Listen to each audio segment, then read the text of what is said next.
All right, ready to dive in? Today we're tackling something that's been a real puzzle for philosophers. Multiple realizability. Yeah, it's one of those concepts that really makes you question some basic assumptions. As a philosopher, you're already thinking about mind and body, right? And this concept goes right to the core of that. Absolutely. It gets to the heart of what consciousness even is. We're basing this deep dive on the Stanford Encyclopedia of Philosophy's entry on multiple realizability, so we're going pretty deep with this one. Excellent source. Lots to unpack there. Okay, so let's start with the basics. Multiple realizability, in a nutshell, is the idea that the same mental state, like feeling pain, could be realized by many different physical states. Right. It challenges the idea that there's a one-to-one mapping between mental states and brain states. And that has huge implications for how we understand the mind. For sure. I mean, think about it. Could an octopus feel pain the same way we do, even though their brain is completely different from ours? Whoa, an octopus feeling pain. That's a wild thought. But it gets to the heart of the issue, doesn't it? It does, because if pain is just a specific brain state, how could such different brains have the same experience? Okay, so let's bring in some philosophical heavyweights here. We've got mind-brain identity theory, the classic view that mental states are identical to specific brain states. Right, the idea that each type of mental state corresponds to a particular brain state.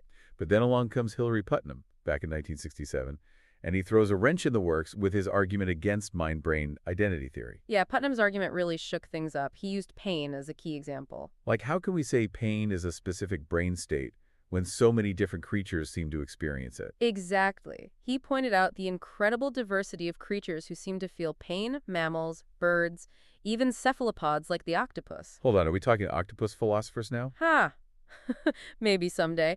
But the point is, if pain is just a specific brain state, how could such vastly different brains produce the same mental experience? So Putnam is basically saying that the diversity of brains experiencing pain challenges the idea that pain is tied to one specific brain state. Right, and that opened the door to functionalism, which says maybe it's not about the physical stuff, but the role a mental state plays in a system. So functionalism shifts the focus from what the brain is made of to what it does.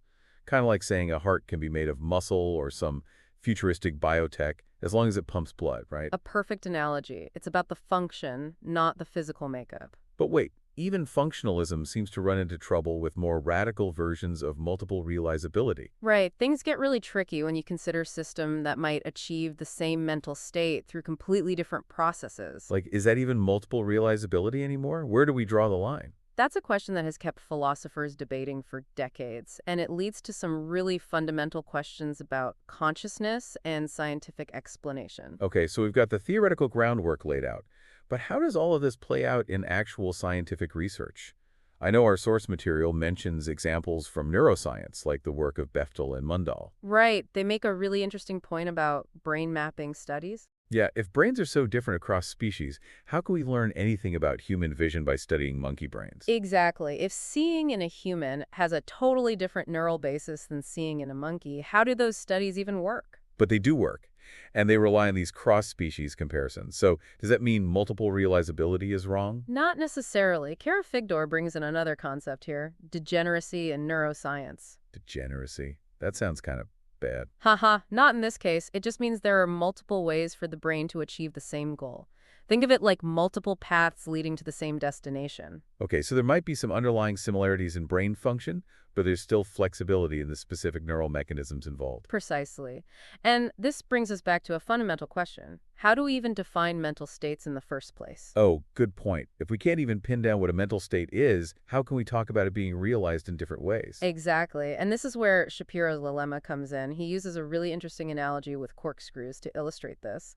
Welcome back. Last time we were wrestling with Shapiro's dilemma, trying to figure out how we even define mental states in the first place. Did we make any progress on that? Well, Shapiro uses this really clever analogy involving corkscrews to illustrate the problem. Imagine two corkscrews, one's red, one's blue. They both do the same thing, open wine bottles, but they differ in color. Are those really different realizations of the corkscrew concept? I see what you mean. If we say any difference at all means it's a different realization, then multiple realizability becomes kind of trivial, right? Right. It's like every corkscrew is unique in some way, but they're still all corkscrews. So where do we draw the line? What makes two physical systems different enough to count as different realizations of the same mental state? Okay, so the definition of different is key here, but that just seems to make this whole debate even more complicated. It does, and it gets even trickier because some philosophers argue that multiple realizability actually supports reductionism, not what you'd you'd expect, right? Hold on, reductionism. Isn't that the view that everything could be reduced to brain states? Well, reductionism comes in different flavors. Elliot Sober, for instance, argues that multiple realizability actually points to the explanatory power of physics. Physics. We're going even deeper than brains now. Exactly. Sober's point is that even with multiple realizations at high levels, it all traces back to fundamental physical processes. So, like, various contractions can trap a mouse, but ultimately they all obey the laws of physics. Precisely.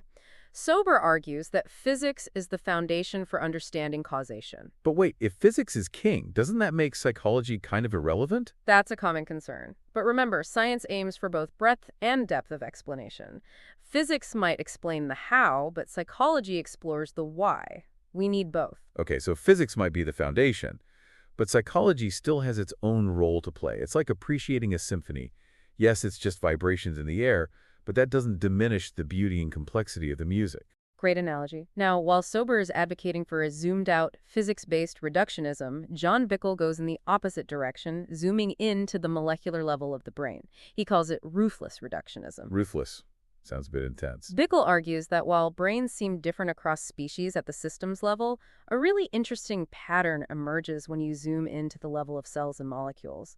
He uses the example of memory consolidation, the process of making memories last. Ah, the process that's hopefully ensuring I remember this deep dive. Exactly. And research shows that the same molecular pathway for memory consolidation exists in creatures as different as flies, slugs, and mice. Whoa, so my brain, a slug's brain, and a fly's brain all use the same molecular machinery to form memories. That's wild. It really highlights how some survival mechanisms are so crucial that they've stayed remarkably stable across vast evolutionary distances. So even though our brains look totally different on the surface, there's this deeper level of unity at play. Like, different cars might have different designs, but they all rely on the same principles of internal combustion.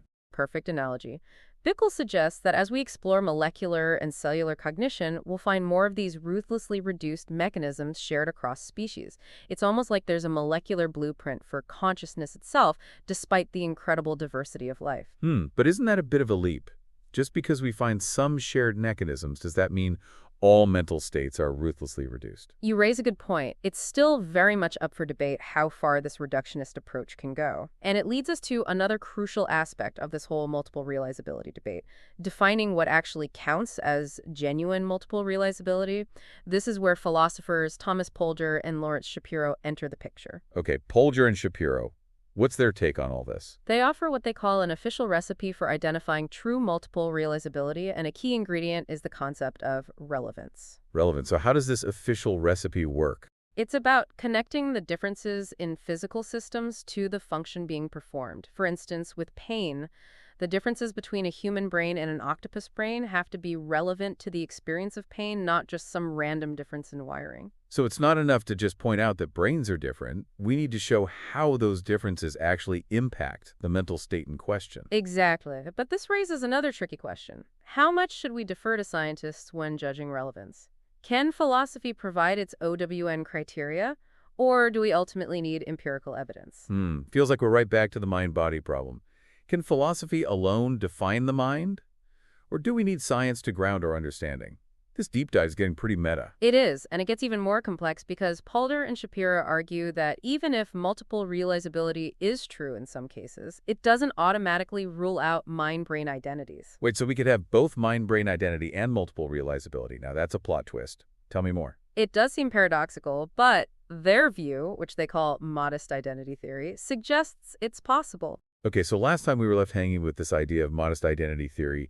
How can we have both mind-brain identity and multiple realizability? Right. It seems like you'd have to choose one or the other. But Polger and Shapiro argue it's not about denying the variety of ways mental states can be physically realized. So it's not like saying, okay, multiple realizability wins, mind-brain identity is out the window. Exactly. They're saying it's more about recognizing that mental states are still fundamentally grounded in the brain. So it's like acknowledging that houses can be built with different materials, bricks, wood, even straw, but they're all still houses. Perfect analogy. They argue that these identities between mental states and brain states are actually crucial for scientific explanation, even with multiple realizability. So it's not about rejecting multiple realizations, but acknowledging that identifying mental states with brain states still has a lot of explanatory power. Kind of like, yeah, different engines exist, but they're all still operating on the same basic principles of thermodynamics.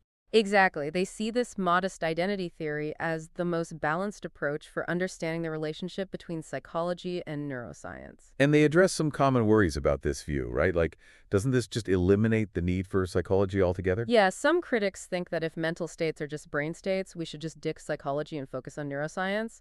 But Polger and Shapiro argue that's not the case at all. So they're not saying mental states don't exist, just that they're grounded in brain states. Right, they see value in both fields. Psychology still has a role to play, even with these underlying identities. Okay, so it's not about one science replacing the other, more like different levels of explanation working together. Exactly. They believe psychologists can still talk about mental causes, even if those causes are rooted in neural processes. They even use an interventionist account of causation, a popular idea in the philosophy of science, to defend a kind of autonomy for psychology. So even though mental states might be identical to brain states, there's still a distinct realm of psychological explanation that's valuable. We need both the physical and the experiential to really grasp what's going on. It's like reducing a symphony to vibrations. It doesn't make the music disappear, right? Exactly, we need both perspectives. And that brings us to a key takeaway from our deep dive into multiple realizability. It's a complex issue. There are no easy answers. Right. It's not a simple case of right or wrong. More about appreciating the nuances, the different perspectives, and recognizing the limits of any single view. Which is, as you know, a pretty core skill for any philosopher. Absolutely. And like any good deep dive, we end up with more questions than answers. For sure. If even basic mental states like pain can be realized in such wildly different ways, what does that say about the uniqueness of human consciousness? Does the specific structure of our brain matter after all? Could we someday create artificial minds that are genuinely conscious, even if their physical structure is completely different from ours? Now, those are questions to ponder. Questions that will likely keep philosophers busy for a long time to come. Maybe even octopus philosophers someday. Who knows? Maybe. But for you, our listener, this deep dive is just the starting point. The world of multiple realizability, with all its complexities and challenges, is out there for you to explore. So keep questioning, keep digging, and see where it leads you. You might even end up questioning the very nature of reality itself. And that's what philosophy is all about.